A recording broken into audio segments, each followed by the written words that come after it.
All the best, everyone.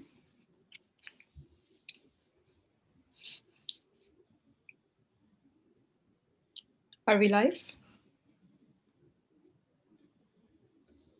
Not live yet here. In a few minutes.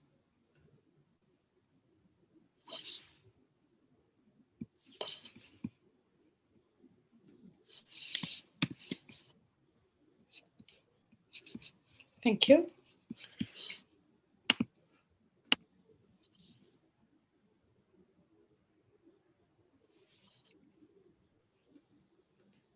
So I can hear it live. So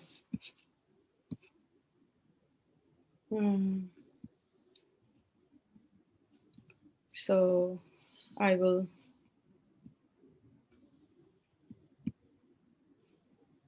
Okay, good. All right, let me share screen.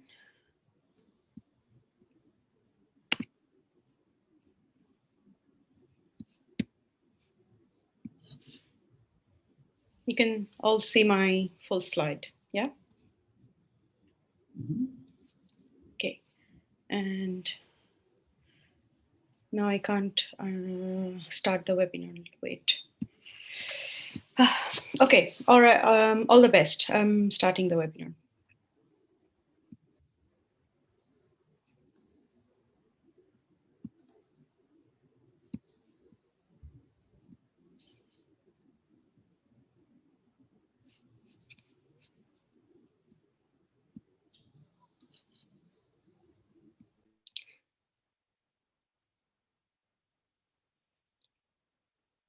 Hello, everyone. Good morning, good afternoon, and good evening. Thank you for joining us. We will give it a few seconds for everyone to join in before we'll start. I guess you can all see my screen, which shows that we have this. So today is the second and this year's final STRN, which is Sustainability Transitions Research Network, STRN Webinar Day. So we had the first webinar day last month, and this is the second webinar day of STRN, where we have this webinar for the next 2 hours, and then right following up from there, we'll have the Geography of Transitions webinar as well. And both webinars are wrapping up today. So thank you for joining me, and thank you for joining my team, and also hopefully you will also stay for the second webinar, which starts in 2 hours as well.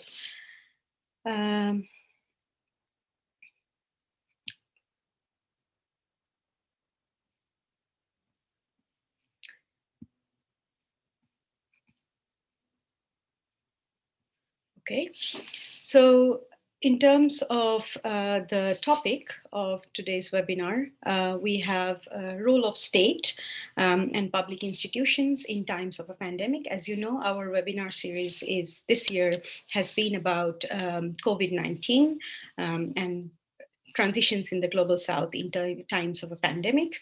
So we have always selected a particular topic, and we have guest speakers. And so following that structure, we have guest speakers today as well, who will talk about role of state and public institutions in times of pandemic. But unlike the last few webinars, since this is a bit special, since this is a grand finale of the series, we will actually have a series highlights presentation in the next hour of the webinar, where we will actually we'll try to wrap up and also share the key learnings from each of the previous webinars we had for the last 6 months or so. So I hope you will stay back, and we will also have some announcements for 2021. The kind of plans we have as the Transitions in Global South network, and we definitely want you to be there and to support us. At the same time, also think about how you can actively be engaged in the network. So before we start, just a bit about the network. So we are, for those of you who are joining us for the first time or who are unfamiliar with our network, we are an international network of transition scholars working particularly in focusing on the socio-technical transition dynamics towards sustainability in geographical or contextual global south. The network was formed in 2015 at an International Sustainability Transitions Conference, IST, in 2015 that happened in Brighton. And ever since we have done several activities, and now we are a thematic group within the Sustainability Transitions Research Network. And you can find the description of our thematic group in that link. So for the last 5 years, we have done several webinars. We have hosted debates and tracks in the annual conference, the Transitions Conference, every year. And this is, as you can see, we have a Google group which has about 300 members. We have in terms of social media, we have a Twitter account which has over 600 followers and a YouTube channel. And many of you might have been also watching this live. So this webinar is live on YouTube in our channel. And this is absolutely voluntary, self-organized, self-funded group, and it's entirely reliant on your enthusiasm and your coming up and saying that, yes, I want to help. So please say that for next year. We definitely need more people to volunteer and to be enthusiastic about taking this network forward. That's a kind of a very quick overview of who we are. We will go directly to our panelists today. So for today's webinar, we have Monica, Dr. Monica Ramos Mejia, who is assistant professor at the Economics and Administrative Science School at Pontificia Universidad Javeriana at Bogota in Colombia. She has a PhD degree on innovation and governance for sustainable development in the University of Twente in Netherlands, and also an MSc degree in Bath, England, and so on. So we will welcome Monica, and Monica will present her perspective from Latin America. And following that, we have Dr. Mari Blanchting, and I will introduce her later. So on that note, I think I want to offer a very warm welcome to Dr. Monica for her presentation on the role of state and public institutions in Latin America, and particularly in times of a pandemic. So floor is yours, Monica. I will stop sharing, and you can now share your screen.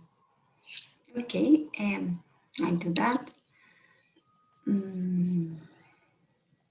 So while Monica is sharing screen, I can also say that you can so for participants, you can use the Q&A box to pose your questions to Monica, to the presentation here, or you can also share your thoughts and comments about the general topic in itself. So it doesn't have to be exactly about what Monica is saying. So we will have opportunity for a broader debate and broader discussion on the topic, but you can also pose clarification questions based on Monica's presentation. So feel free to use the Q&A box as Monica is speaking. Thank you. Okay, can you see my presentation now? Yes. Okay, so hello everyone. I'm very happy to be here. It's an honor to join this webinar series, and for today that we are closing the series this year, it's been great. I've joined several of the webinars and I've enjoyed it a lot. So I hope what I'm going to present today is a good contribution to the webinar. I'm, as Vipashi said, I work at Javeriana University in Bogota, Colombia. And what I want to present to you today are some reflections related to the response of the state to this COVID-19 crisis in Latin America. And specifically, I'm going to explore if there's any room for post-capitalist socio-technical systems in Latin America. So first, I would like to mention some facts about Latin America, just to make an idea of the context. So in Latin America, informality is very high. It means that more than people who work in informal jobs. This is complemented with the fact that more than 90% of formal companies in Latin America, in average, are micro, small, and medium enterprises. So, well, in terms of security, this is very challenging. Most countries in Latin America are middle-income countries, so there isn't any special development aid as before, maybe in the 80s or before. And some of the countries like Chile, Colombia, and Mexico are OECD members. Latin America is characterized by a neoliberal economic system where the role of the state is regulate and privates operate. And this system is supposed to bring lots of economic growth to the region. In general, in Latin America, we share Western ideas of progress and modernity. 7 of the 12 most unequal countries are Latin American countries. There are also very high rates of gender-based violence. More than 80% of the cases reported come from Latin America. And in terms of COVID-19, the region contributes to 30% of the cases, even though Latin America population represents 10% of the population worldwide. And it is estimated that the economic consequences of this crisis is a decrease of 9% in the gross domestic product overall in the region.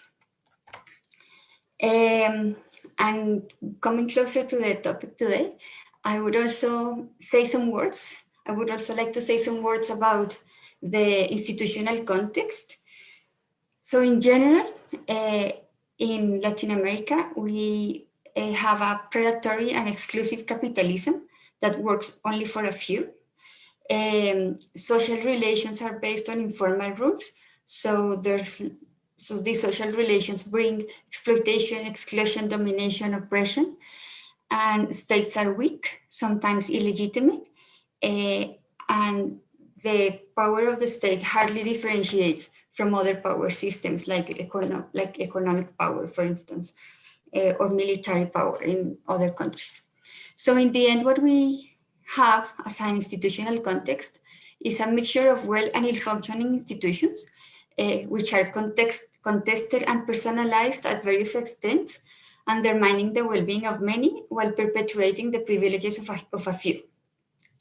So when we talk about sustainability transitions in Latin America in this context, we are not only talking about socio-technical transformations that bring a more resource-efficient system, but about transformations that can reconfigure power balance within production consumption systems. So why asking about the capitalist nature of socio-technical systems? I'm following here Giuseppe Feola's paper that was published this year, and he claims that sustainability transition researchers should pay more attention to capitalism. So first, it's because capitalism has mainly been taken as a landscape factor, And he said that it's more than that. It actually defines the nature of socio-technical systems. So we actually are studying capitalist socio-technical systems, and that's really important. And also because the debate about economic growth is key when talking about sustainability. Also in relation to the global south, we can find that capitalism manifests in diverse forms. So from a very predatory capitalism to manifestations that are deliberately opposed to capitalism. And if we want to consider diverse transition pathways towards the future, alternatives to capitalism should be included too. So post-capitalist socio-technical systems should be considered.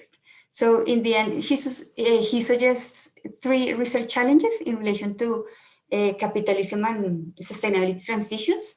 The first one, the sustainability of sustainability transitions, sustainability transitions in the global south, and socio-technical imaginaries beyond capitalism.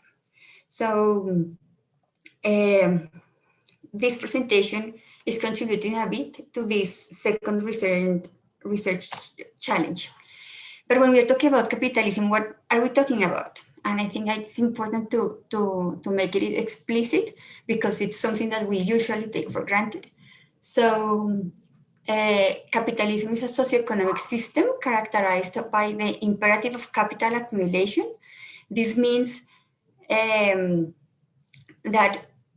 socioeconomic life is about accumulating capital.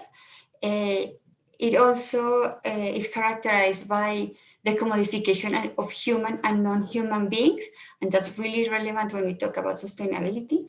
It works based on logics of competitiveness, utilitarian rationality, and the prioritization of economic benefit above all.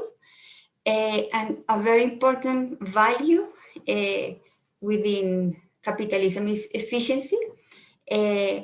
It allows for the production capacity in order to promote further consumption. So it's an endless cycle of production and consumption. Capitalism manifests in what Kangeras have called industrial modernity. Capitalism defines this modern imaginary of progress based on endless material accumulation. It permeates and shapes individual and collective identities and relations beyond the economic domain. So this is not only an economic system, it's a socioeconomic system. And here, within in capitalism, the role of the state consists of mediating capital power relations, either through regulation, discourses, or material resources. The state often undertakes unprofitable activities that make private capital doesn't is not interested in, and the state obtains revenues from taxation, which means that in the end, the state depends on continuous economic growth for its stability. However, within this capitalist scenario, alternative logics coexist. Usually, there are common forms of economic and social organizations, such as cooperatives, alternative exchange networks, and everyday family practices. And there's lots of literature that documents these other practices and organizations that coexist and are present every time within capitalism. So what I want to explore today is this question: to what extent are COVID-related public actions challenging or reinforcing the capitalist nature of socio-technical systems in Latin America? So I just want to mention that, well, what I'm presenting here are not the results of systematic research. I'm inspired by my current research on post-capitalist logics in organizations. I was doing fieldwork when we had the first lockdown, so I had to stop this fieldwork. But this idea of post-capitalist logics has stayed there. So I've been doing this observation during all this pandemic, But what I'm going to present here is just based on secondary data like blogs, newspapers, policy documents, and research papers. So these are not, what I'm going to present are not conclusive ideas, are just some observations of what's going on in Latin America. So can I know the time, please? Yes, you have around another 6-7 minutes. Okay. So the first part of the state-led COVID response was the response to the effects of the lockdown. So it was basically based on, the main purpose was to keep subsistence. So this was the sort of response that we found. But then, after more or less, or since June, more or less, we've been seeing this recovery idea. So for the recovery, the policy prescription is not coming back to a business as usual scenario. So here we are seeing this building back better. So the idea is that we are going to or the states have the responsibility to go to a sustainable, resilient recovery after COVID-19, especially in Latin America. And the formula for this is public expenditure, basically on infrastructure. And here the idea is to prioritize intensive labor sectors, and that the states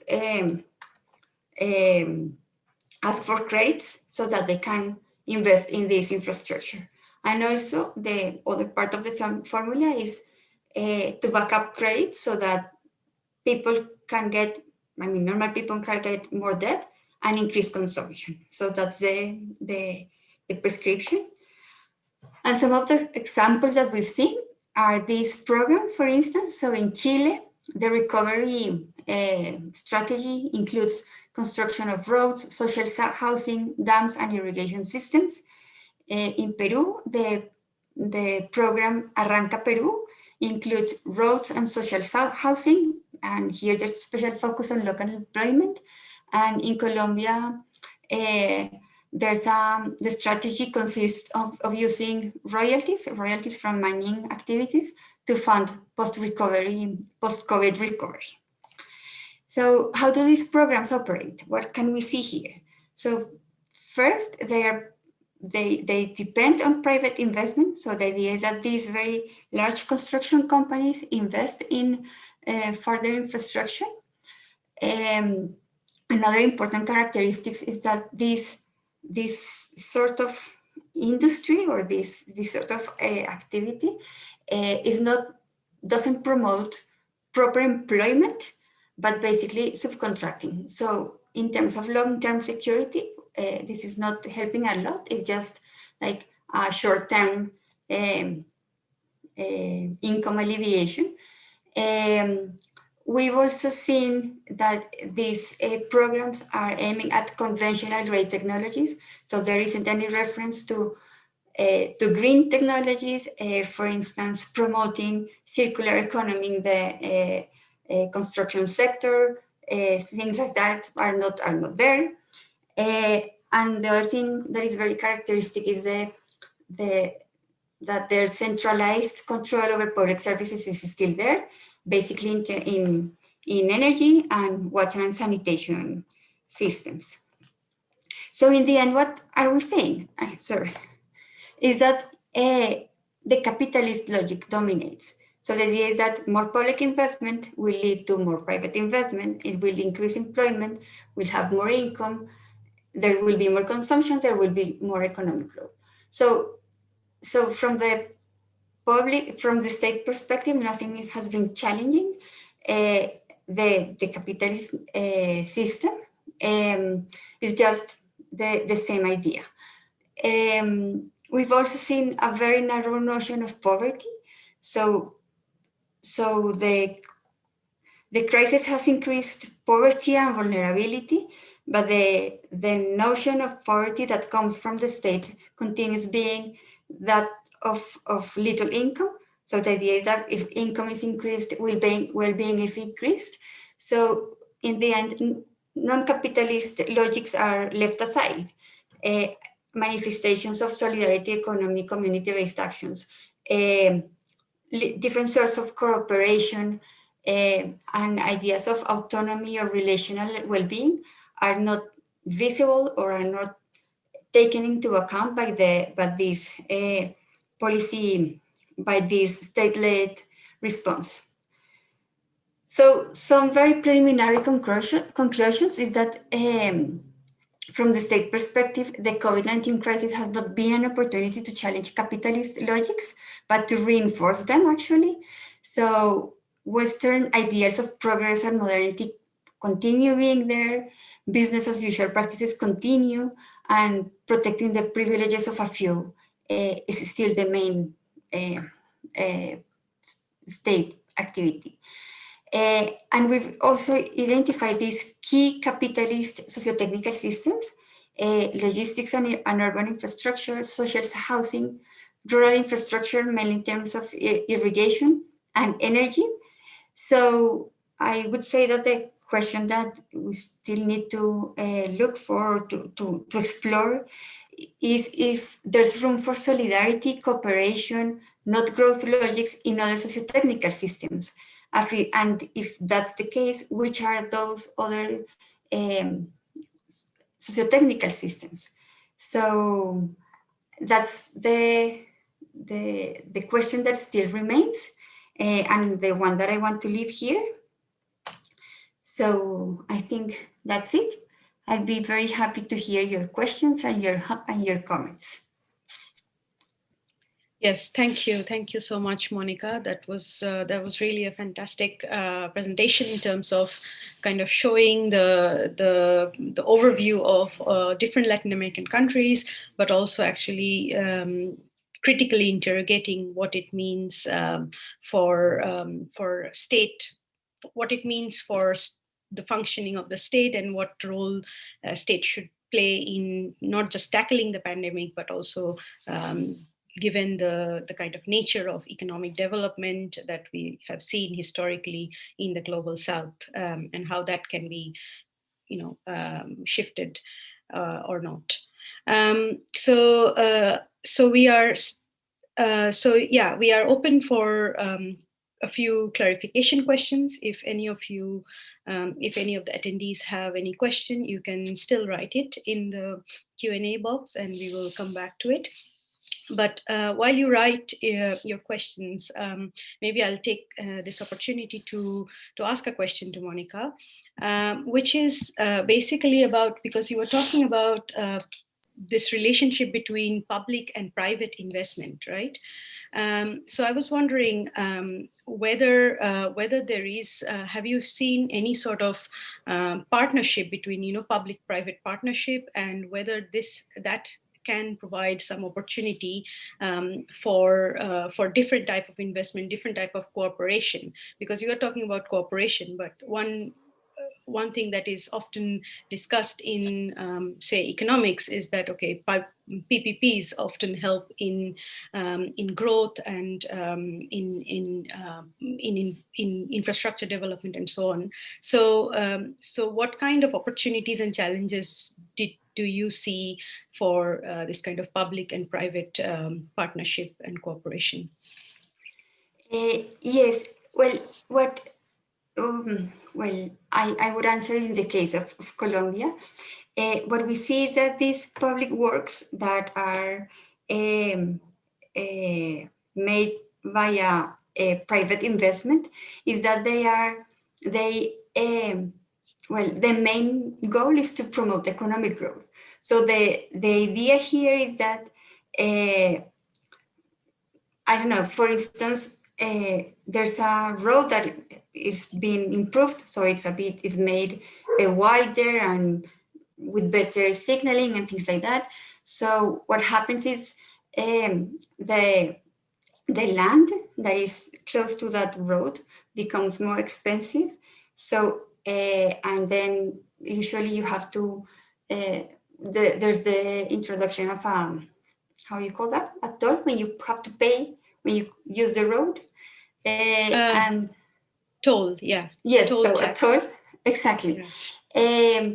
So in terms of like making better conditions for the most vulnerable ones, that's what we don't find. So in terms of economic growth and like economic figures, well, you have better economic figures because the land is more expensive, because you have more money like going through, but it doesn't helping the poor. On the contrary, it's making it more difficult for the poorest. So in economic terms, it does bring economic growth, but that doesn't translate into well-being for the ones who really need it. Yeah, yeah. Great. So we have two questions, and I'll read out the two questions at the same time, and you can form an answer. So one question is from Liliana, and she's asking, are there any promising socio-technical subsystems where you see an opportunity for a different logic than a capitalistic logic? So she's asking basically if you have any ideas to take your concluding question forward, what kind of so any kind of further thoughts on that. And there is a second question, which is from Imogen, and she is asking whether you feel that in Latin America, any of the state bodies or the kind of public agencies have witnessed any sort of what we call second order learning in transitions literature. So reflexive learning, whether they are questioning their kind of assumptions and how they operate in responding to the pandemic situation. So did you see any sort of reflection, or can you think of any example where you see a public institution rethinking their ways of operating or their ways of thinking? Those are the two questions. Okay, thank you. Yes, I think in terms of like promising socio-technical systems, like for post-capitalist logics, I wonder whether food might be an interesting system to explore, because there are many sorts of factors, and like my research of post-capitalist logics in organization is based on food, and we are indeed finding like alternative values and alternative logics that would be interesting. So I think that could be one. I thought that perhaps I would find something interesting in housing, but it's mainly dominated by these very large construction companies. So, but I would say that food might be an interesting case. And in relation to learning, I would say that like in this government, well, at the moment, the main logic that still is in in our government at the national and regional level is a very capitalist logic. So these Western ideals of progress and modernity are will prevail above all. So I wouldn't say that you could find interesting cases there. However, last week, I think, last week, the TIP consortium had this learning workshop that they do, and there were some regional. Well, there were some people working on the health sector, thinking in terms of socio-technical systems, and it was really interesting. And also an organization that is working on the southwest of the country, and they are a sort of like a development agency, but they are working with this approach. So they are experimenting something. So I think you could find, well, at least in the case of Colombia, I think you could find some experiments, but I would say that second order learning is still a bit far.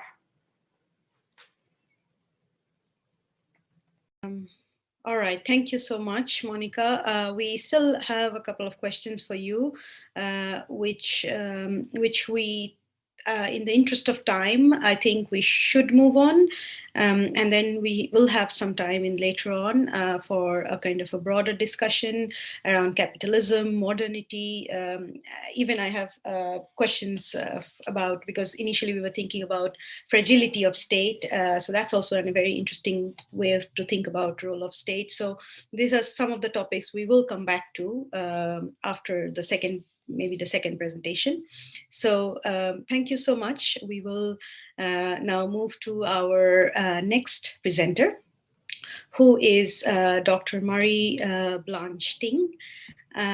She did her PhD at the University of Sussex Science Policy Research Unit, and she's currently an Associate Research Fellow in the same institute, SPRU, at University of Sussex in UK.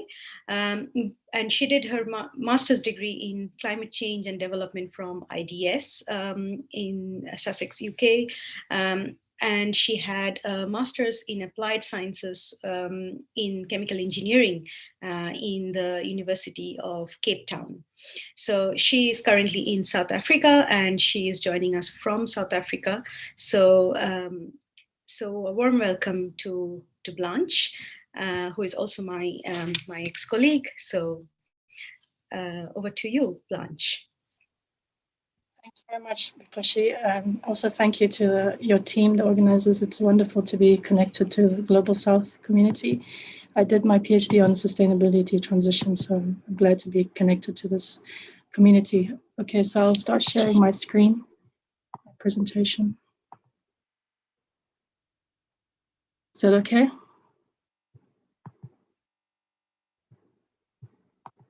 Yes, you can make it full screen. Yeah.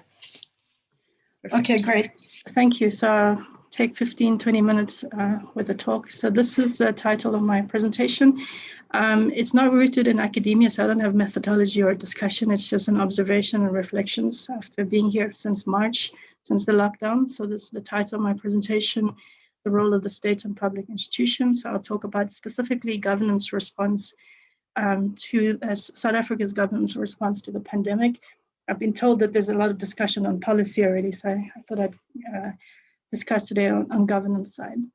So the in the outline of my presentation, I'll break it down into three areas: the socioeconomic context, government responses, as well as critiques. I guess it's also really important to talk about the socioeconomic side, as the previous speaker has done. So it's just a really brief overview. This is, we're talking about the pandemic, so this is the South African. It's quite a big country. It's got about 59 million people, and it's got different regions, 9 provinces. So as you can appreciate, regionally, there's obviously different impacts of the pandemic in different parts of the country. I mean, some regions are more economically active, and there's more people, and it's also some difficult to control. So at the moment, this was the latest statistics, just to give you some idea of when we first had the pandemic in March. The lockdown started in March, and we had our peak in July, and then it slowly declined. So you could see the reproduction rate of the virus. The lockdown has some effect, but when we open our economy, then there's also a second, they call it a second wave, but so you could just get a sense of how it has also affected South Africa quite a bit. We're still under lockdown, but obviously a bit less restrictive. Okay, so the first part of my presentation is the socioeconomic context in South Africa. So perhaps just to give you an overview of currently what's happening. South Africa has already experienced quite a number of challenges before the pandemic. So for example, it has a quite weak economic growth preceding. So for the past 10 years, it has a very slow economic growth. This year, National Treasury is expecting the economy to contract by 7.2%. Unemployment rate is very high. It's one of the highest in the world. It's currently almost 31%. And the inequality is also very, very high. So I thought this is very important to keep in the back of your mind. So when you have a policymaker, when you have a government, if you're trying to be able to respond to this pandemic, it's also understanding on all these socioeconomic challenges that that precede the pandemic. So just to give you a historical economic growth, as I said, in the last 10 years, the GDP hasn't grown that much. And the reason why this is important is because South Africa is known as this emerging economy, but you can see that the GDP hasn't grown that much. So it's really difficult as well under these fiscal constraints, given the pandemic has really hit us hard. And then just to iterate, the unemployment rate, which is really high, it's been around 20-25% for the past 10 years. So it's really just increasing. And we've got a really high youth population that are also unemployed. So it's critical to understand these socio-economic challenges. In terms of impact and vulnerability, so just to iterate the socio-economic side, we're talking now because the pandemic has been around for a few months, and there's this discussion about building back better, recovering better, but also it's also understand that there's structural inertia, there's a structural inequality as well. So if, we're talking about mitigation on the short term, but recovering better on the long term, these are the kinds of underlying challenges that these government needs to address. So, low levels of labor-intensive growth, the economy is severely skills constrained. I think this is very important. Spatial fragmentation, so a lot of people have to travel, work. So if you're under lockdown, it's quite difficult to go to your place of work. So there's spatial inequality and also highly concentrated industrial structures. So I think South Africa is a bit unique because the informal economy is, I think, less than 5% of the GDP, but also quite a number of labor intensive intensity. So you can get a sense of these challenges that are quite important to take note of if you need to recover in post-pandemic. So in the second part of my presentation, I talk about how has government responded to this pandemic. So it instituted what they call a risk-adjusted strategy. So this was implemented since the beginning of the lockdown in March, and they call it this 5 levels of lockdown. I think it's almost similar to other countries. It's 5 levels, and the reason why I'm bringing all this up is because you can get a sense of the governance response is kind of limiting because it's very much tied to technological solutions. So restrictions is based on economic activity, epidemiological trends. So of course, when we talk about sustainability transitions, we often talk about systemic change, socio-technical change. And often what I'm observing, at least on the short term, is a lot more privilege on the technological side. So I'll talk about it a bit more later. So that's just to give you an idea. So level 5 was extreme lockdown. South Africa actually was known as having one of the strongest lockdown in the world because we weren't even allowed to leave. You can't go to the park to walk. So at level 5, it was quite restrictive. It was like that for a month. Sales of alcohol was banned, cigarettes was banned. So there was quite restriction on citizens' behavior as well as movement. So we've been on lockdown since March, and now it's September. So it's dragging a lot, but of course now at level 1, at least people can go outside and it's a bit more relaxed. So the threat of the infection is still there, but it's quite a comprehensive, response. So that in that slide there, so there's a balance between lives and livelihoods.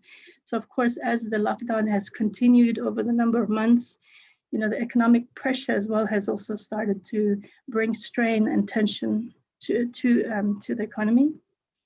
And this is just to give you an idea of the kind of response. They look at economic stress, so what kinds of jobs are at stake, the value of that sector to the economy, and then the transmission risks. And as again, the reason why I'm bringing it up is that the social side is really lacking. I think now there has been a committee now, a ministerial advisory committee on behavioral change, but that's only since July.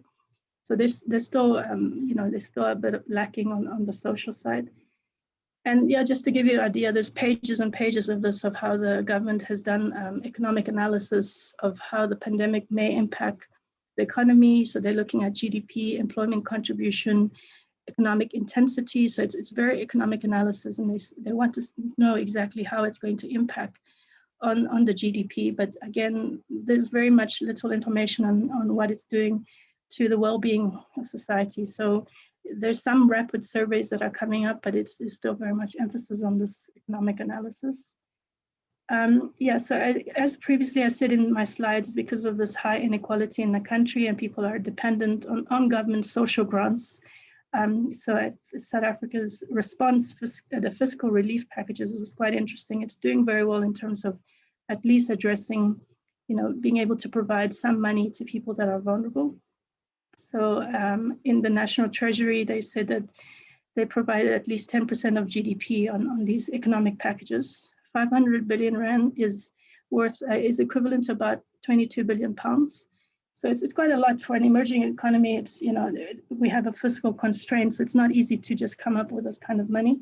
But 10% of the GDP is quite important. So it speaks back to the previous slide that I said that there's a lot of people that are dependent on social grants, on government relief packages. So it has to balance all these different challenges. And then just a very interesting slide. This is from Statistics South Africa. They did a very rapid survey for 1 week, and they were interviewing people and saying, what do you think of the lockdown? And as the lockdown has continued over the months, people are becoming hungry. And interestingly, they said that the economic collapse for them is more, economic collapse for them is more of a concern than actually, with health concerns. And also, interestingly, the civil disorder is also becoming kind of a concern. I'll show you pictures later, but there's a strong top-down enforcement of lockdown in different parts of neighborhoods.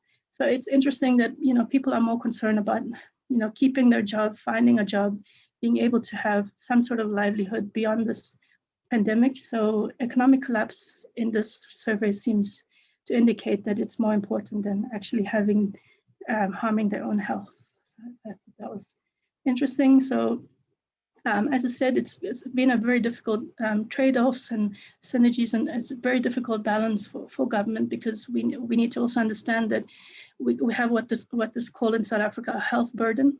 So a lot of people are also immune suppressed. So there are underlying health conditions as well, for example, TB, malaria, malnutrition, HIV and AIDS. So these are all already preceding the pandemic. And also social distancing is a privilege which very few people can afford. There's a lot of people that live in informal settlements that if you try and ask them to keep a distance of 1.52 meters, it's your next door neighbor is literally next to you. So it's it's trying to implement something, washing your hands if you're actually sharing the toilet with your neighbor, so sharing water points, sharing sanitation facilities. These are very difficult implementation of social distancing.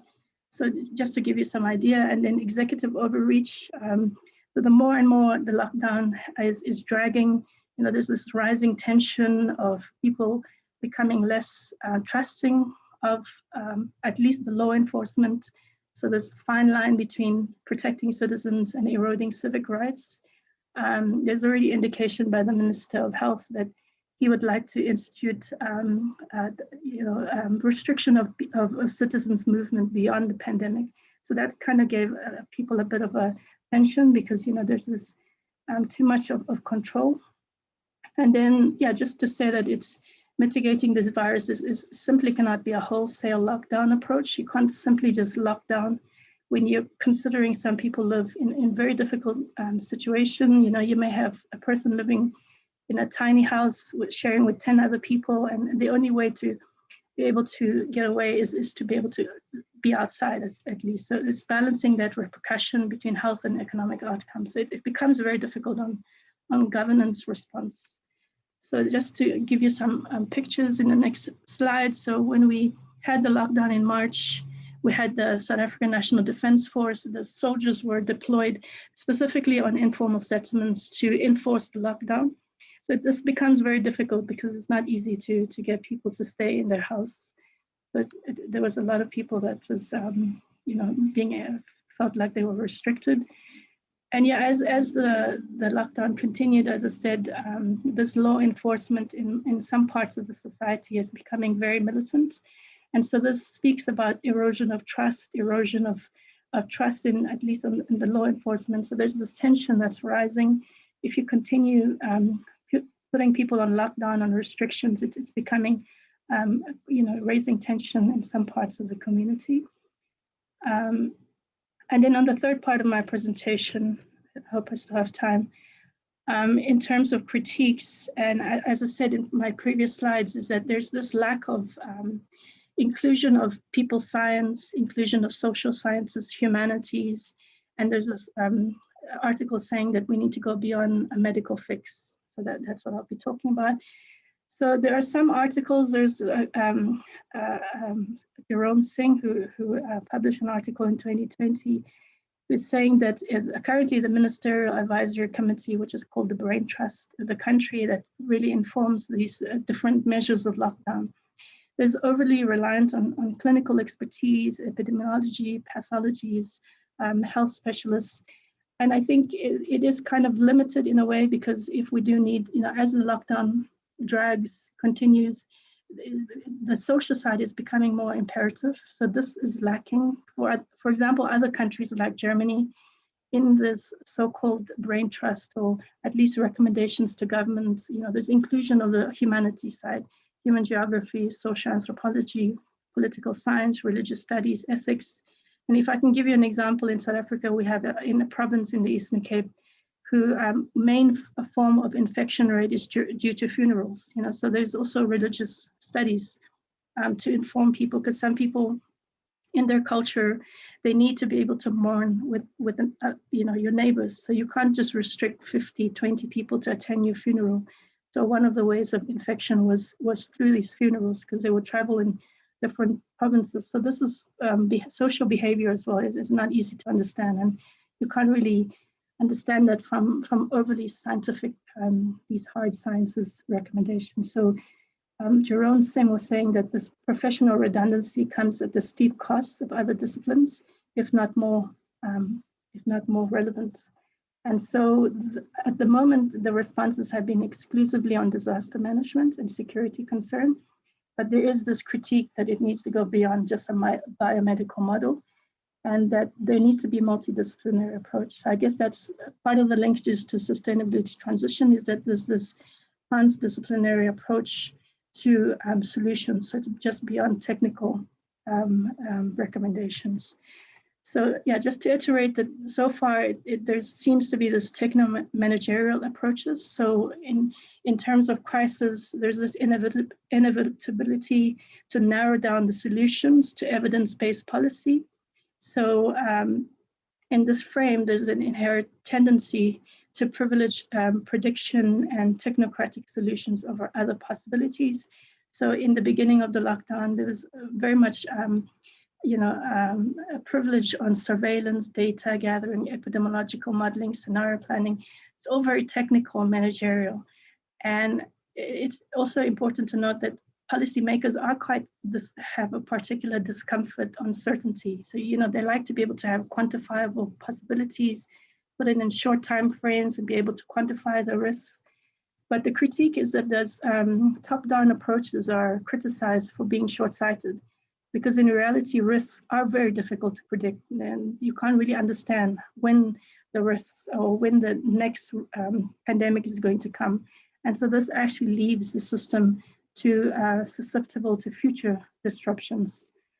Okay, and so my next slide is more in line with Andy Sterling's work about risks and uncertainty.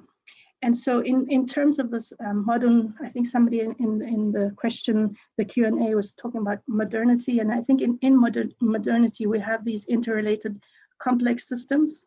So complexity is becoming the norm, because if you have a pandemic, you have climate change, you have different disturbances in the system, a systemic threat, is going to be the norm. And so rather than reducing the risk, we should rather embrace uncertainty, embrace the complexity, because failing to do so, as Ian Schoons and Andy Sterling was saying, failing to embrace this uncertainty has this fallacy that we're addressing calculable risks, and we can't really understand all the risks that are possible.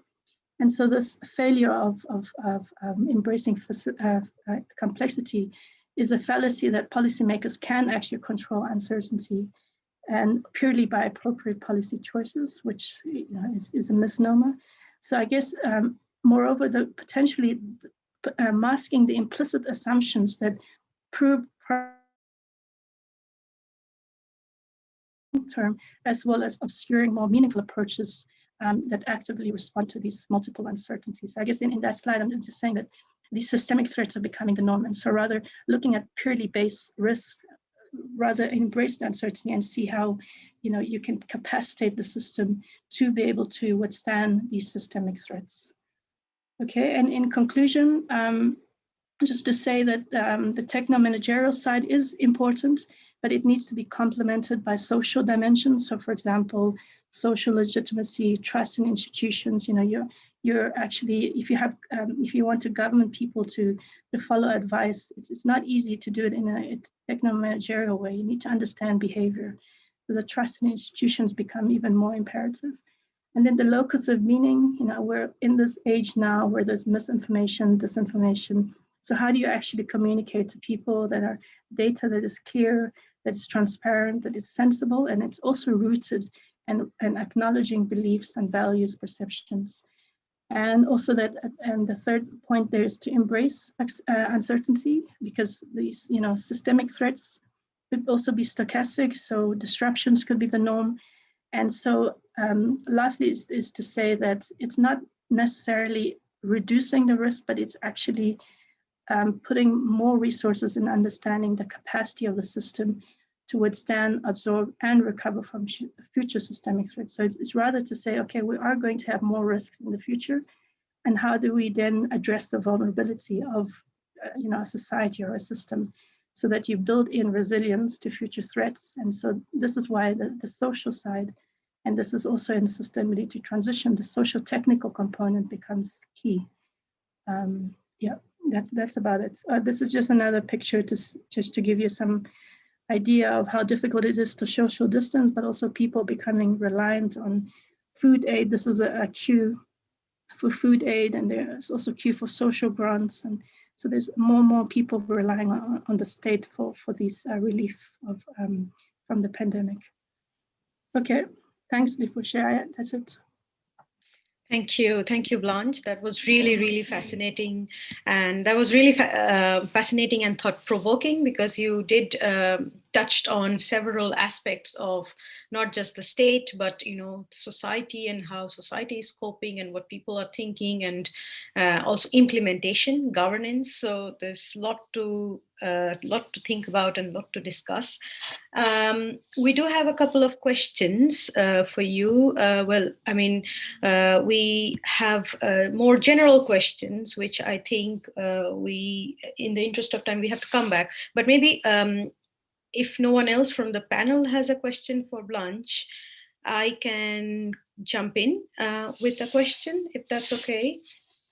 So I was thinking, Blanche, that because you were giving very interesting examples about law enforcement and how it's about the kind of almost an expression of power, where the state has put in military to enforce lockdown, and that sometimes there's justification from a state perspective that we need some sort of ways to enforce our laws and regulations through in these difficult times for the interest of people, and I guess that would be the narrative. But at the same time, thinking about South Africa, it's very interesting, because in South Africa, one of the dominant narratives has also been just transitions.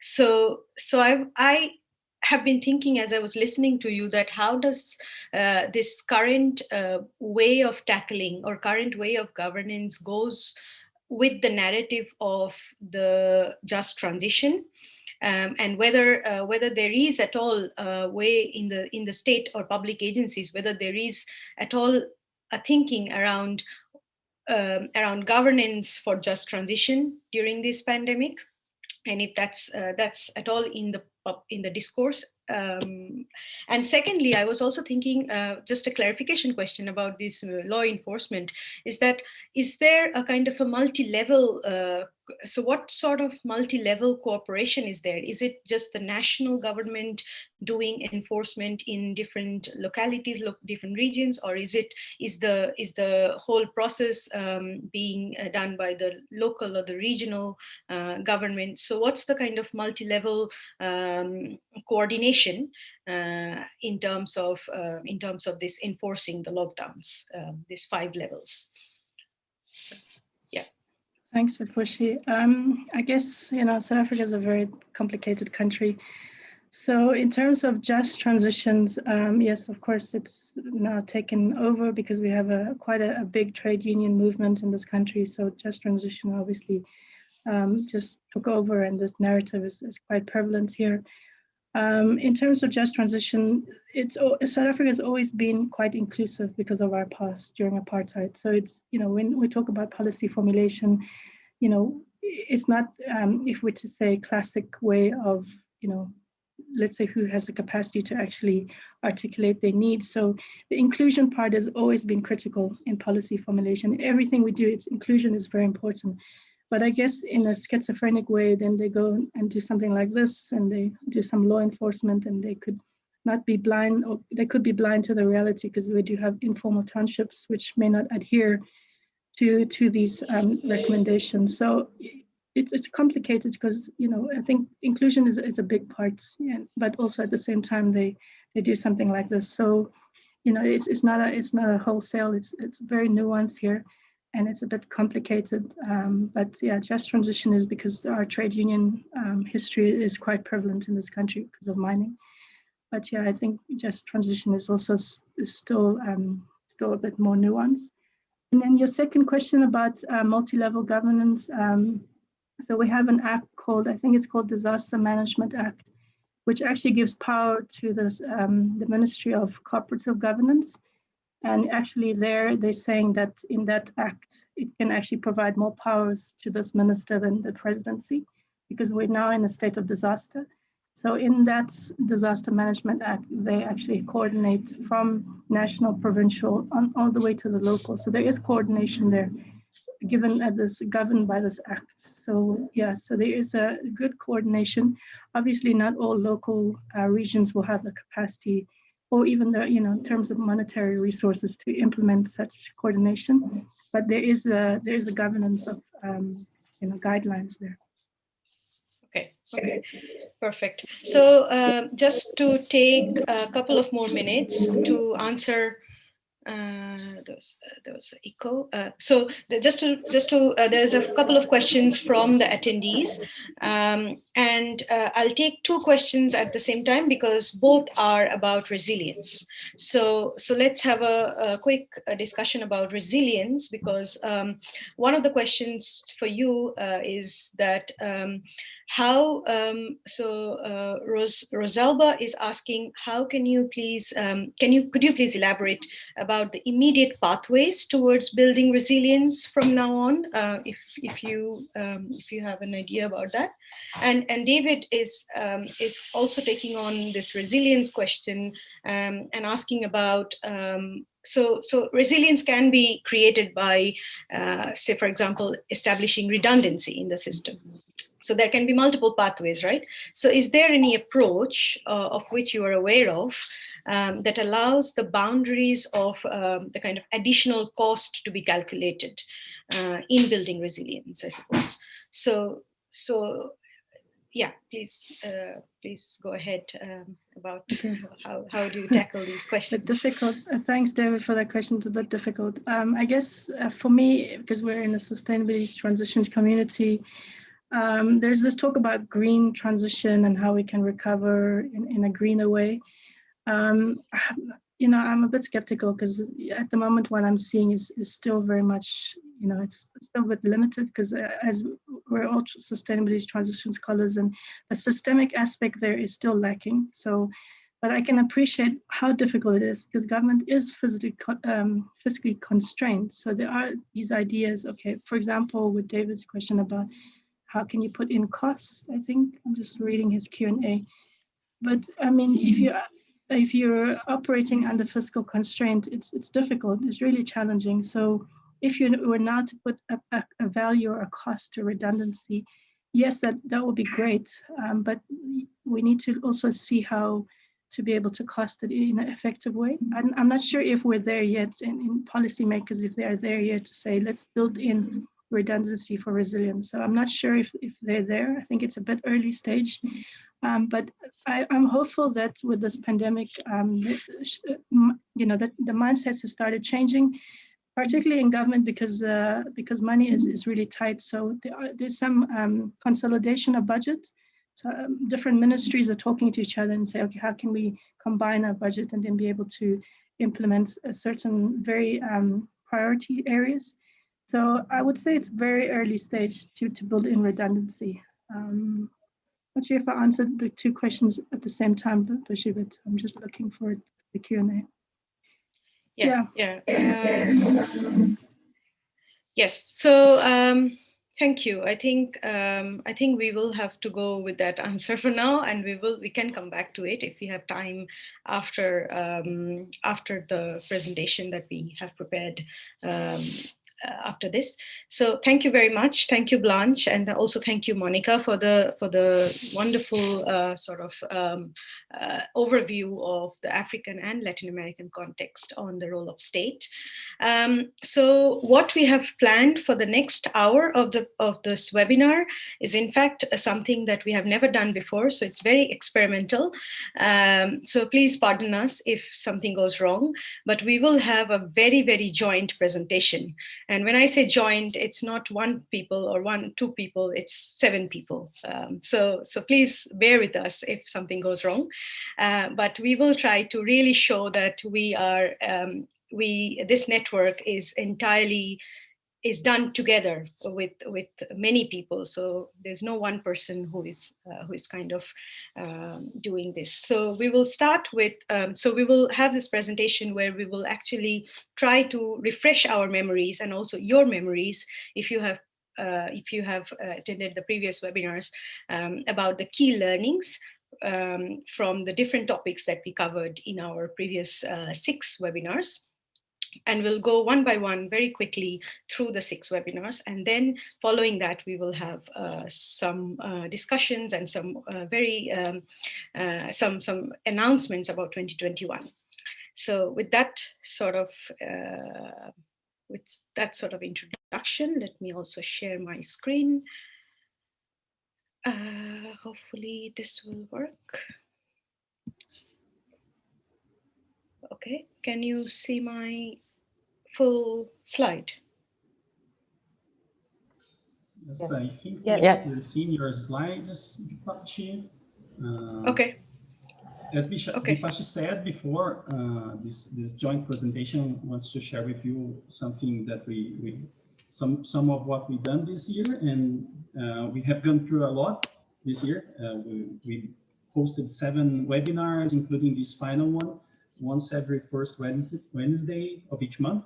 And after the introductory webinar back in June, we had 6 discussions divided by themes, and we put a great effort to bring speakers from different contexts of Global South, or researchers, or at least research from Asia, from Africa, and from Latin America.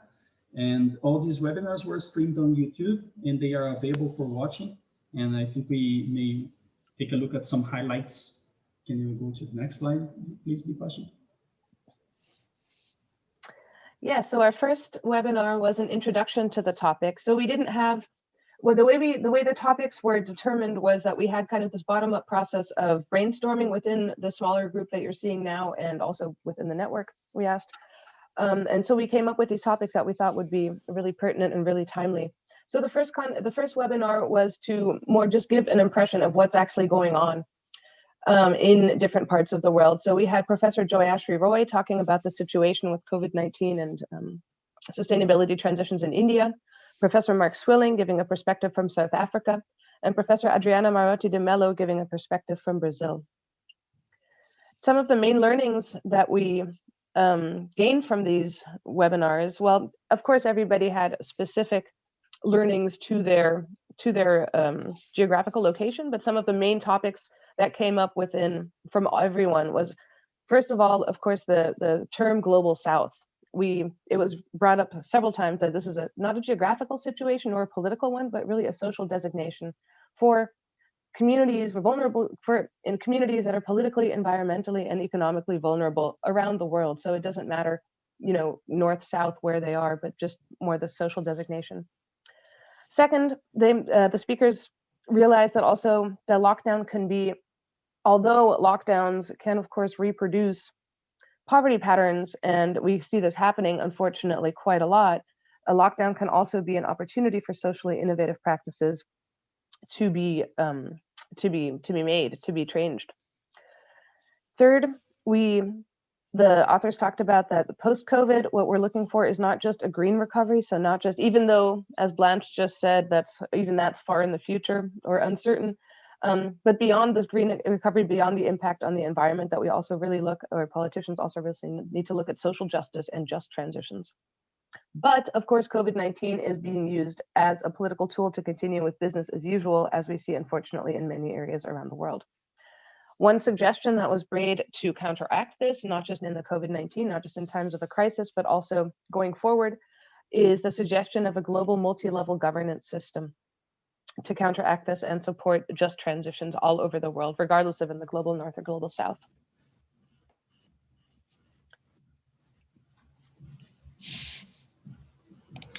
And then in July, I had the opportunity to make the host as the second webinar about the impact of resulting inequality. We had as panelists Melina Frisancho to talk about Latin America and the impact in wholesale food markets. From Africa, we have Professor Felix Donkor to talk about challenges and lock-in opportunities for food security in South Africa, and Dr. Keya Chakraborty to talk about human development indicators due to COVID in India. So please, Pipashi, our next slide.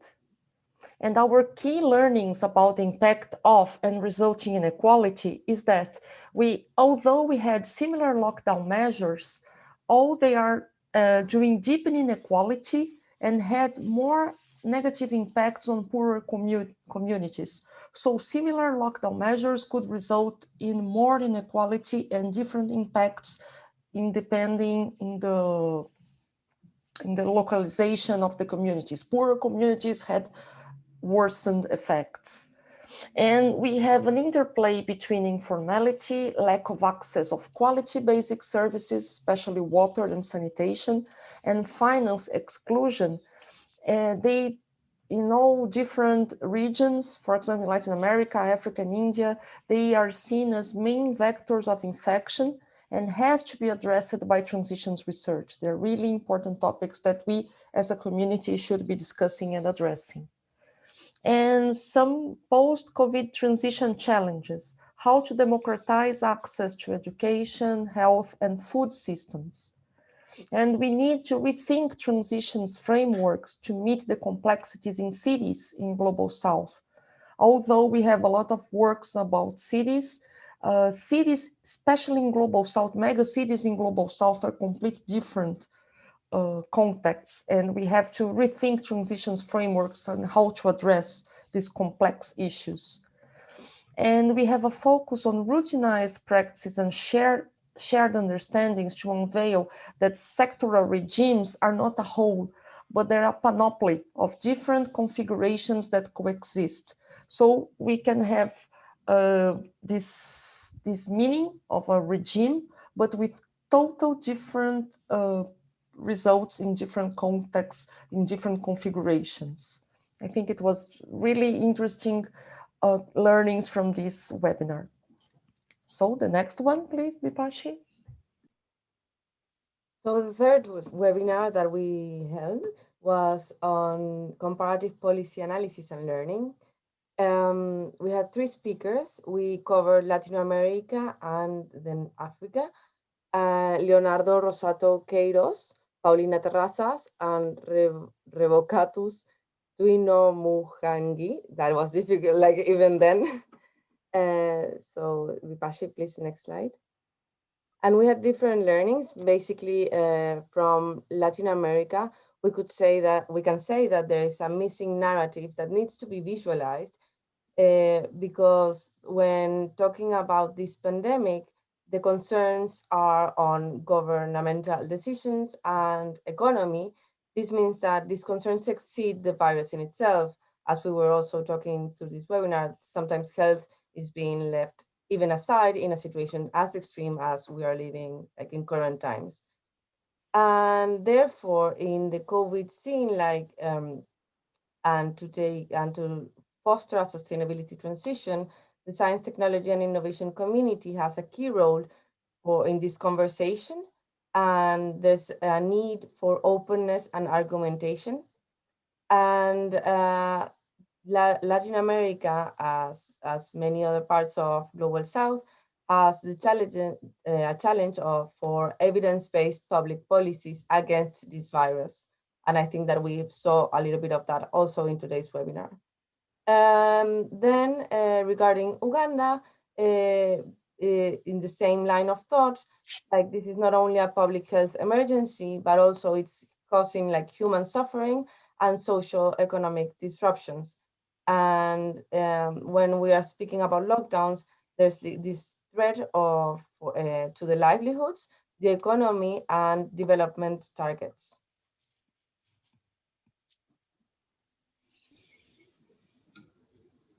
And then in September, our fourth webinar was discussing changing social practices, where we could hear the talk from Professor David Baldwin in his work on public education in a post-COVID-19 world. And also Ioana shared some thoughts on her research on informal institutions and informal workers. And also Dr. Annabelle showed us an interesting initiative on knowledge flow based on seeds sharing in Argentina. And can you pass the slide, Vipashi? And what we learned is that from David's presentation, we realized that COVID-19 triggered unsustainable transitions in global South economies, especially impacting on business models that compromise fragile organization structures as the public higher education. And this was leading to mercantilization of the education sector and other sectors as well. So from Ioana's work, we could remember that mobility practices in platform economies and this type of landscape may drive private authority that promote unfair transitions and also power concentration, and that this power concentration also affects other knowledge flows that may be captured, not only education, but also by patent mechanisms, as the case of the seed markets in Argentina showed us. So we may conclude that the regulation seems to be insufficient without civil society participation to deal with this power concentration in the Global South. All right, so in October, we had the topic was local experimentation in times of pandemic. And again, we had three speakers, Dr. Wilhelmina K. She joined from Ghana. Then we have Dr. Barcelo Sonio from Philippines. And then we had three speakers, a joint presentation from InnoFrugal, Dr. Maria Lima Toivanen, Pedro and Venkata. So they talked about frugal innovation in health tech to tackle COVID-19. So in Wilhelmina's presentation, which was based on Ghana's e-waste management and experimentation with e-waste management in Ghana, she noted that there's a need to formalize the informal for robust implementation of such an e-waste management plan. She also noted that there is, it's not enough to have regulations and enforcement of bylaws, but it's more important to think about education and awareness regarding the health and environmental risks for e-waste management. So in the joint presentation on the frugal innovations, we had quite a lot of discussion around what is frugal innovation, which is by definition and kind of innovations in emergency, scarcity, and time pressure. And they gave examples from Brazil, Chile, where frugal innovation was possible through rapid research grants at universities, public-private investment, and as well as crowdfunding. They also talked about technological innovations for frugal innovations coping with COVID-19 threat, meant that it is about repurposing, reusing, and rapid deployment. And the example that was given was open source 3D printing of medical tools. From Asia, Dr. Sunio was presenting about sustainable mobility experiments in Philippines.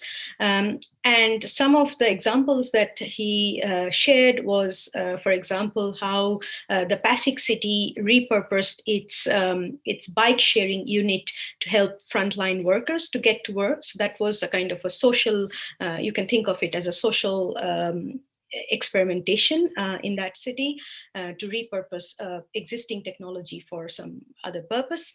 And there was also a bit of discussion about just transitions because the Federation of Jeepney, these kind of semi-formal mobility units, the Federation of Jeepney Operators and Drivers Associations, they were calling for, so there was a jeepney modernization process happening, and there was a lot of protests for and call for just transition by this federation because they saw the pandemic is unfair on the hungry and the homeless drivers in some cases, and other workers who are being extremely, who are being excluded and who are being, who are worstly affected during this modernization process.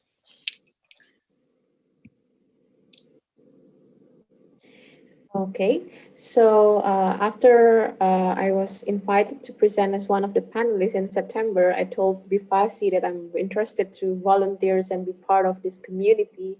And luckily, Bifasi and others invite me as co-organizer for the 5th webinar, which the topic is also interesting and related to my study. It's about informal economy in the time of a pandemic. And we were able to invite 3 panelists here. First one is George Kiambuti Wainena, who present the conditions of informal settlement in Nairobi. And then we have the second panelist is Dr. Ana Carolina de Agula Rodriguez, which present an interesting presentations about Brazilians workforce in the pandemic, and also lightly about the inequality of Brazilians workers. And then the third panelist, we have Dr. Amalinda Safirani, who present about the platform economy and gender inequality, which taking case of urban poor women and informal jobs during COVID-19 in Yogyakarta, Indonesia. So the key learning that we got from this 5th webinar, I thought there is something very interconnected with what Professor Adriana has presented on the 2nd webinar about inequality. So here we discuss about informality, which is very much related to the topics of inequality as well. Like, for example, on the presentation of George about the informal settlement in Kenya, we could see that it is not possible to simply understand the regime as without trying to understand the complexity or the coupling of productions and reproductions and infrastructures regime that happens in these informal settlements. And one important data that we also discuss is how the COVID-19 has brought almost 80% loss of income to dwellers in the informal settlements, and 75% reporting they're eating less and skipping meals during this time of pandemic. The second presentation from Dr. Carolina is in the issue of rapid working change and adaptation during the pandemic that actually has worsened the inequality of workplace in Brazil, especially it because broad conflict in commitments, entrenchment, and consent in works. And the next presentations also highlight this inequality that happens in the informal job experienced by poor women in Indonesia, because during the pandemic, the situation has reinforced the gender inequality in informal sector, which the case was about on-demand work or gig work.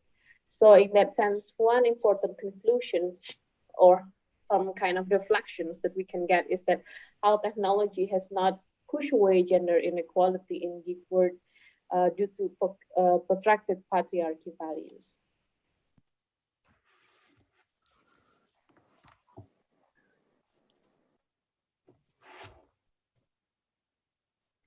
Hi, everyone. So we are going to have some interesting visualizations on the basis of the people who have attended the series of webinars. So next slide, please. Yeah, so in terms of the last 6 series, we can see that the highest number of participation was in the webinar number 1, where 91 participants had participated. Webinar 5 had the lowest participation.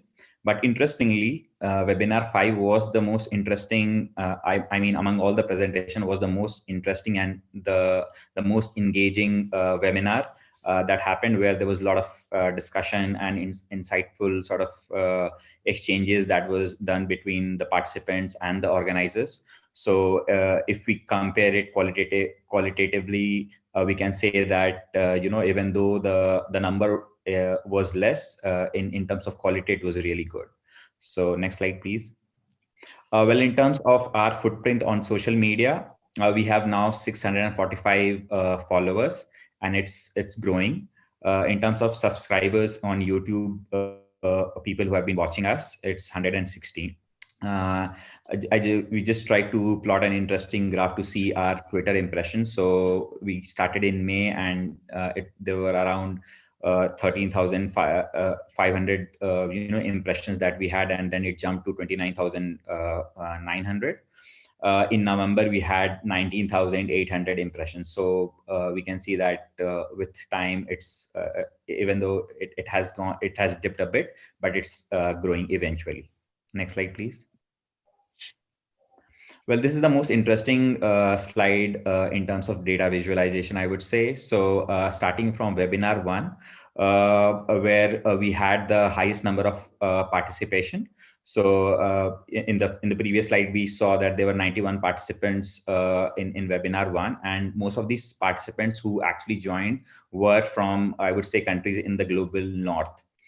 Eventually, as the webinar has progressed ahead, there has been an increase in the participation of attendees from global south. So in webinar 6, we had people from Iran, we had people from Nepal, we have people from Kenya, as well as Hong Kong, Ecuador, all these countries who have been participating. And we are also looking forward for more participation from global, from participants and scholars from global south, because of course this is a webinar series focused entirely on global south. So that is something that we are really focused on, and we want to reach out to as many people as possible. Yeah.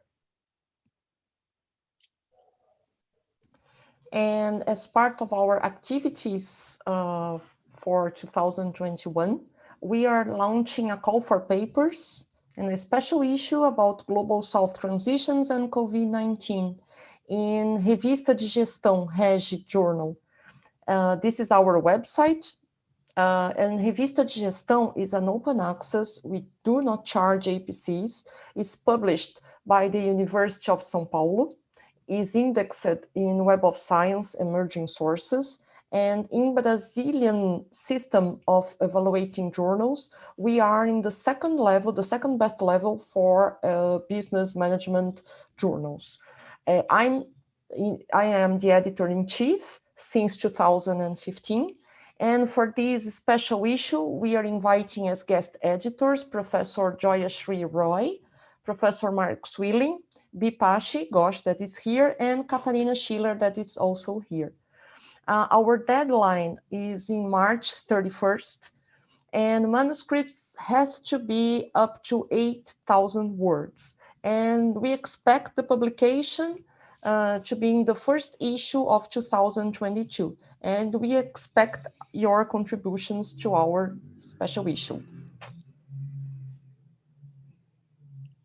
Okay, so with that announcement, we also thought that we should really introduce our team, as we promised in our social media and emails, that there is a big team that worked towards making this webinar series possible and perhaps successful.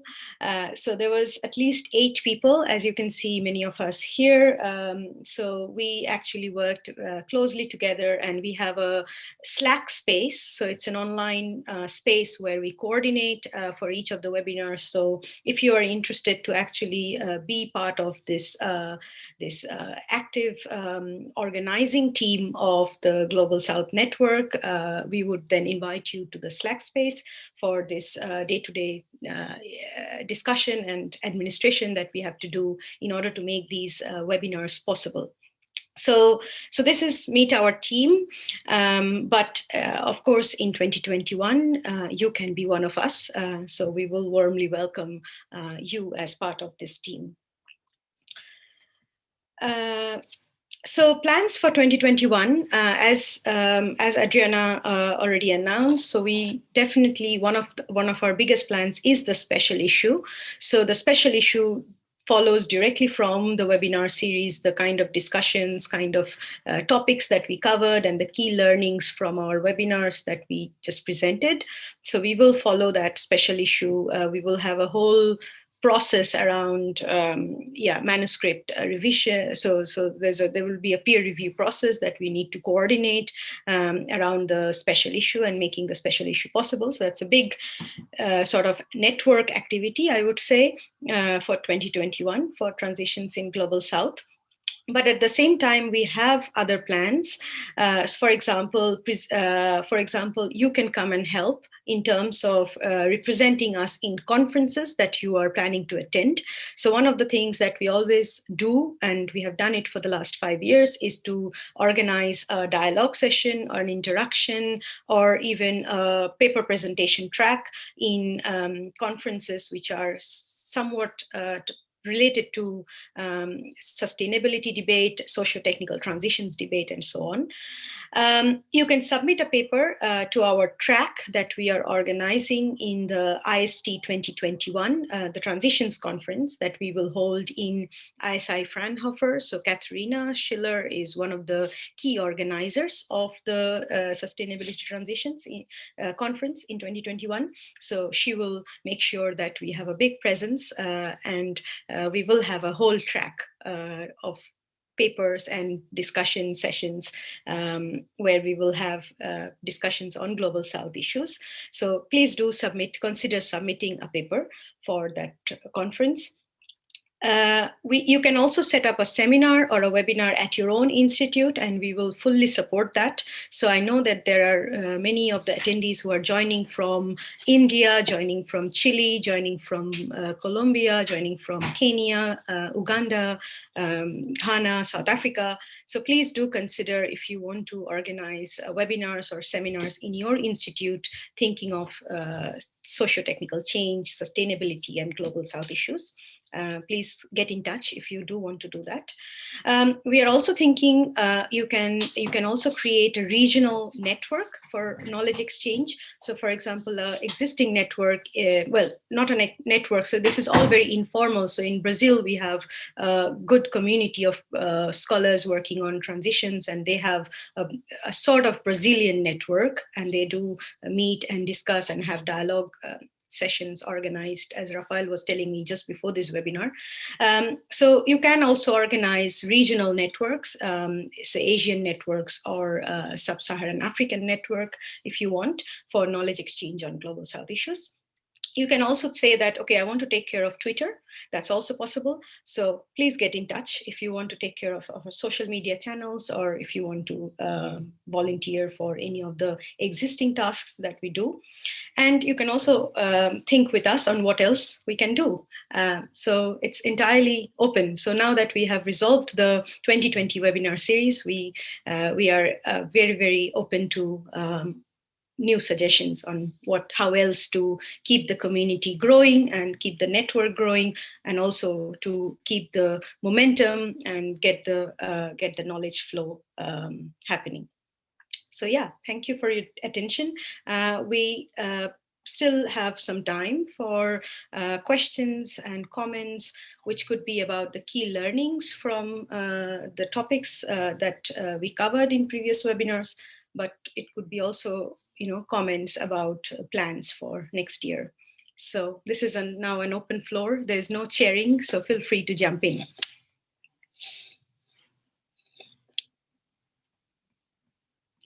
Is there a question in the Q&A? So I'm just looking at the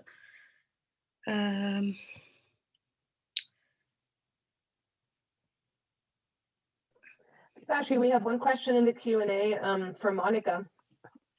Wondering if about local markets, basically, about how the difference of yes. I'm just going to read the question, sorry, from my non-vocalizing. Geisha Sanchez asked, I wonder if you also have noticed in your region how online local markets proliferated during the pandemic, mostly small local businesses mobilizing pre-order and delivery transactions. What can you say about this angle? I think this would be interesting for all, not just for Monica, but also for Blanche, if you have any insights on that. Yes, I've already answered this question in the chat, but yes, we've seen lots of that, and as I mentioned, I think that perhaps the food socio-technical system is an interesting one for challenging capitalist logics, and these sort of initiatives are not being considered by the state. So the state is very worried about economic recovery, like in the way that they know how to do it. So based on capitalist logics. So these things are happening like in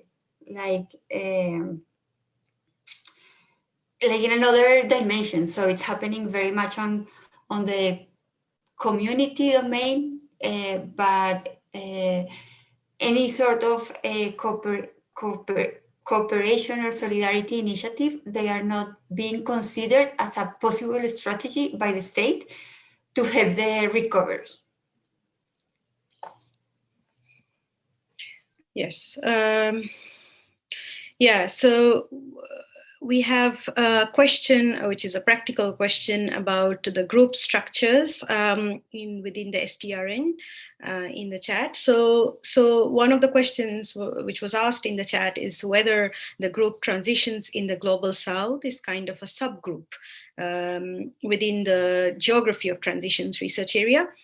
And to my understanding, it is related, but it's still a very separate thematic group. So we are not a subgroup of transitions in global, we are not a subgroup of geography of transitions, even though we understand that, Global South does in fact have a geographical connotation. But as Katrina presented earlier, we are interested in Global South issues. So we always say that we are interested in contextual Global South.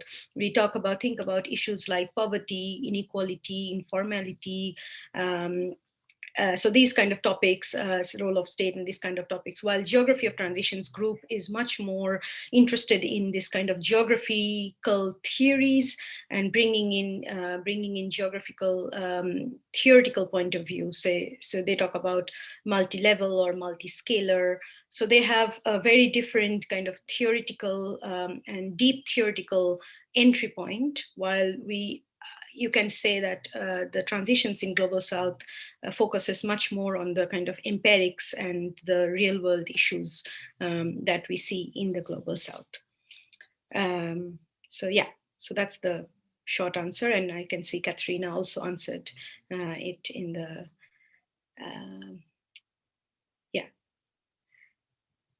So yes, so that's really great if you want to join the network. But I would also, so we can also, so following from Adriana's invitation to join, to submit a paper in the special issue, I would reiterate that we will definitely send out an email through our mailing list, also inviting especially our panelists for the last 6 months who have done specific work on the COVID-19 issue, because the special issue will focus on COVID-19 and transitions.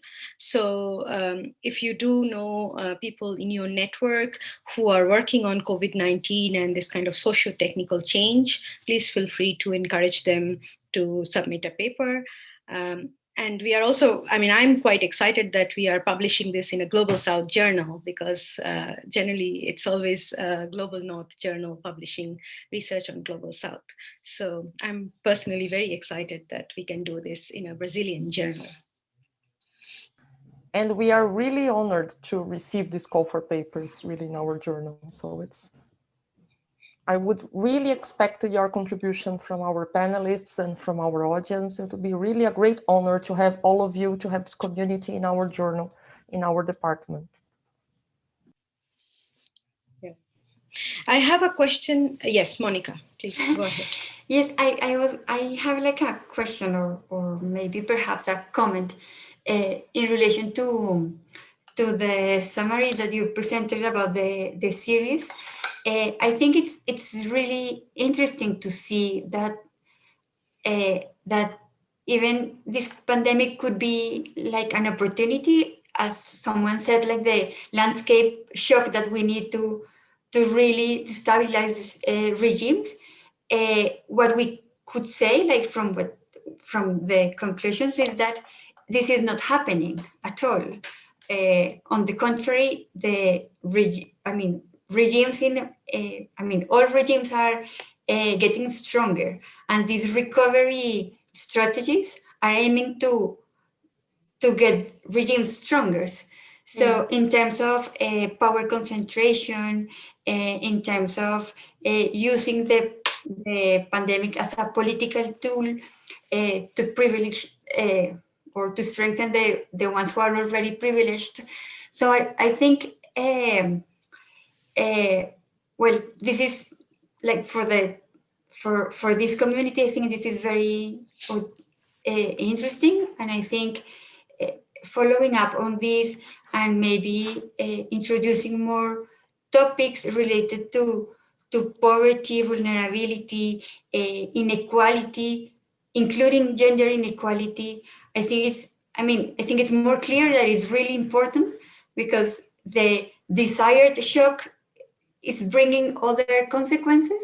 So I think, well, this is more like a reflection, but I think we should like not stop the series here and then, okay, that was it. But I think trying to find a way to continue observing and studying this phenomenon is really important. Yeah, that's a very nice reflection, Monica. Thank you. Is there anyone who wants to say something in response to Monica's comments? I have a comment. It was really interesting, your comment, Monica. I think it's really what we see, especially here in Latin America, that's closer to our reality, is the reinforcement of the same systems and the same regimes that brought us here. But I think, I don't know why, I want to listen to your opinion about it. How do you see this? We have a kind of a sparkle of a transformation maybe coming, especially from Chile, Peru, and also Colombia, when we see a kind of social unrest. We see a lot of niche, we can say niche initiatives in social movements, in social transformation, social innovations, but also about social unrest that, for example, in Chile brought to the new constitution they are going to assemble. In Colombia, maybe we see some news about this kind of social unrest. How do you see this role of these transformations in these new regimes? of these new initiatives or this social unrest in transforming these existing regimes? Yes, I think the polarities are more clear after this lockdown. So because 2019 was really there was lots of social, lots of demonstrations all over Latin America all the time, and nothing was resolved. And then we had the lockdown, so it was like, so these movements were had to get quiet because of the lockdown, but nothing was resolved. So the social concerns and this discomfort is still there, and I think it's growing, and the situation has just made it worse. So I think that's really important, and something is going to happen there. But if at the same time we see that the recovery is based on economic recovery, and the idea is that if economy gets better, then everyone will get better. Well, this is not communicating with this social unrest at all. So well, I think it's a very interesting moment that we are living at the moment, and I think as a research community we have the responsibility to following it and studying and exploring, and if power gets concentrated, so we have to do it even more. So it has, I think the social responsibility of being a researcher is very clear in this situation. Yes, I totally agree with you, Monica. That was really a fantastic kind of note that, okay, what is our responsibility, especially as interdisciplinary researchers, and also people like Blanche and myself and others who are working with policymakers. How can we also do transdisciplinary research to bring in the social and not just focus on economic development, and also focus on distribution or justice and these issues. So yeah, that's a very interesting point. I wonder, we will finish a bit early because I'm conscious that we have the next webinar at the hour. So for those of you who want to join the next webinar, you should have a break. So we will finish early. So before we finish, I want to quickly check if Blanche, as our second panelist, wants to add something to this conversation around the social unrest, or anything else that Monica and Adriana was commenting on from a South African perspective. Add for now. Sorry, you are not audible properly. No, your microphone is on, but I think there was an issue. No, I'm just having problems with my connection today, so I have nothing to add for now. Thanks. Okay, perfect. So I think on that note, I would like to thank the two panelists, Dr. Ramos and Dr. Blanche, for joining us today and for this very, very fascinating and insightful conversations. And this is definitely not the end of the conversation. So it could be the end of the 2020 webinar series, but we have made sure with the special issue at least that we will continue thinking about and writing about and researching about these issues. And of course, we will have to think about how to do similar interaction and conversation going besides the writing, writing in public, besides the publication plan. So yes, so we will continue this conversation. So I want to thank all of you, including my co-organizers for this series. You have done a wonderful job, all of you, for really putting this together. And this was really, really a team effort. So if I could show the Slack space, I mean, you would not believe my words. I could show the Slack space where everyone really pulled parts of the tasks very well and very efficiently. to make this webinar possible. So thank you very much. And thank you all the attendees for joining and for all the questions and for all the comments. That was really engaging. That was really helped in keeping the conversation going. So thank you very much. Really appreciate your engagement in this. So on that note, I would like to say goodbye. Have a good day, and please join the next webinar in 10 minutes. Goodbye. Thank you very much. Bye-bye. Bye. Thank you. Bye. Congratulations. Thank you. Bye, everyone. you. Thank you. Bye. Bye.